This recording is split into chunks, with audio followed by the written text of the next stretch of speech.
I hate how employers are so obsessed with soft skills when finding a job.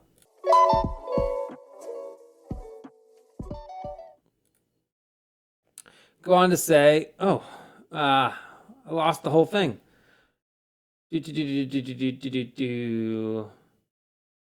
All right, so I don't actually have the original question, but I do have my original response. So I said, lots to unpack here. College by very nature is very social. Lots of people in the same place, sometimes living in the same spaces. Group projects. The workplace is also a very social space. Soft skills are critical. The manner in which you deliver information is important. To be successful in the professional world, you need to be able to work on teams of people and influence other people to help you achieve whatever the objective of your role is. Based on your post, it does sound like you're neurodivergent, and maybe this kind of thing is difficult for you. Okay, I don't remember what made me think that that's the case, but apparently I thought that was the case. Maybe that's a bad thing for me to assume. I hope you recognize that this is important, and while you don't have to be an extreme extrovert or the master of soft skills, having some soft skills is critical to be successful, and your ability to navigate the workplace with tact will correlate to your career success.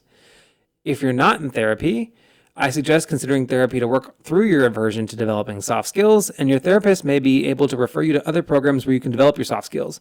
Also, if you have any personal hobbies or interests, putting yourself in scenarios with other people with the same interests and hobbies is a great way to socialize. So OP was struggling with socialization in general.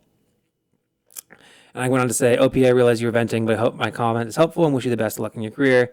Somehow that got downloaded. And then other people say, companies want to be sure that the people they hire can communicate and work well as a part of a team, and I'm sure college coursework includes team projects, which help build negotiation skills, peer reviewing, and taking responsibilities. I'd use that experience when discussing soft skills. So, yeah, it stinks to run into, I guess, something. Hey, if you're not an extrovert and you don't get energy out of communicating and talking to people, that's rough. But demonstrating soft skills is important because, again, people need people that are willing to be a good team member. So just demonstrating.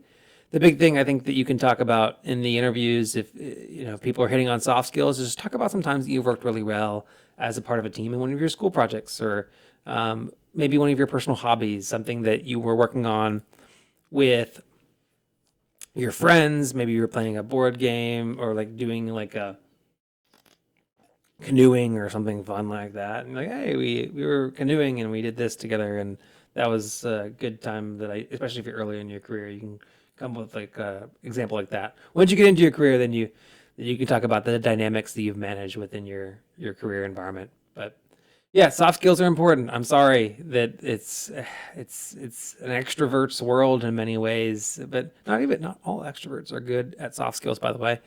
There are plenty of extroverts that really struggle at being effective communicators. Some of them get on podcasts and ramble for extended periods of time, and then they don't have a coherent thought after that. I wonder who those people are. All right.